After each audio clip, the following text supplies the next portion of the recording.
Welcome guys to the another part of reading and analysis of maps. In this part we will be discussing about gorgeous Mercator projection, the history of the maps, how the Bible has influenced the maps, and also we will be discussing about the Ptolemy and Al-Idrisian most famous geographers. Do you know how people were thinking about the world before the influence of scholars like Ptolemy, Al-Idrisi and geographer with scientific method? The answer is the Bible and the church used to influence the world of map making. As seen in the picture, the Bible interfered and influenced the maps. Over there you can see manly figures holding the map as godly people and manly figures blowing wind across the map, symbolizing the wind movement in the world. Actually, that is not the real case. Presently, we already know that the winds go from one place to another because of temperature variations and also pressure variations. Let us jump into the new age of discovery and exploration. During this age, so many scientists and geographers have come forward and started drawing maps on the basis of longitudes and latitudes. Ptolemy was one of the most famous geographers of ancient world who prepared detailed maps of the world using these lines. However, these maps were all lost for a long time. Ptolemy maps were used by Arab scholars and sailors to prepare maps. Another famous geographer known as Al-Idrisi, he prepared world map for his king of Sicily in 1150 CE, which is the Common Era. He spent much of his early life traveling through North Africa.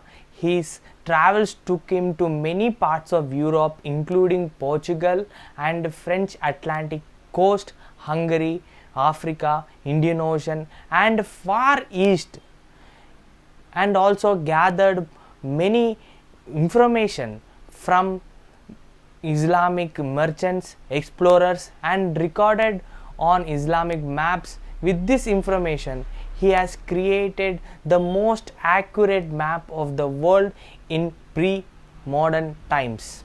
In this picture, you can see the map which is drawn by the Al-Idrisi.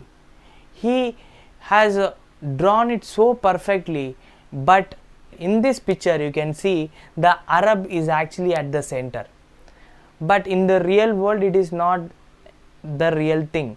Arab is not in the center, but he predominantly purposefully drew this map considering for the King Roger II of Sicily. So this is a huge and a massive disc of solid silver which has a diameter of 2 meters. This is given to the Roger, the King of Sicily during those times. In this, he has mentioned, Al-Idrisi has mentioned the map of Arab and south of the Africa, but it is also missing quite a few of information. The map only shows the south towards the top of the map and north towards the bottom. It places Arabia prominently in the middle. So this is having a wrong dimensions. North is the bottom and south is on the top, but that is not actually true because the Arabians consider west as a prominent figure. That is why it is drawn in such a way. But in this picture I have inverted that and I have given the south at the bottom and north at the top in this figure, but in textbook it is vice versa. During the 15th century, Ptolemy inspired a new enthusiasm in the non-Arabic world and some of the most important schools like the Italian school, the French school and the English school.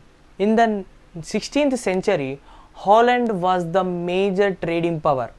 In the history we call it Dutch Golden Age. Dutch had so many seaports. They even had monopoly on the trade with Japan. Now you might have a doubt, what is monopoly? Monopoly means having a single-handed power on trade without any competition or whatsoever. So Dutch were predominantly dominating Japanese trade by themselves. That's the power and the richness and the trade that the Dutch were doing on 19th century. Interesting fact was that during 17th century the Dutch had the largest merchant fleet in the entire Europe. Merchant fleet means that they had so many amount of ships, so much amount of firepower, they had an army to defeat anyone in the seas.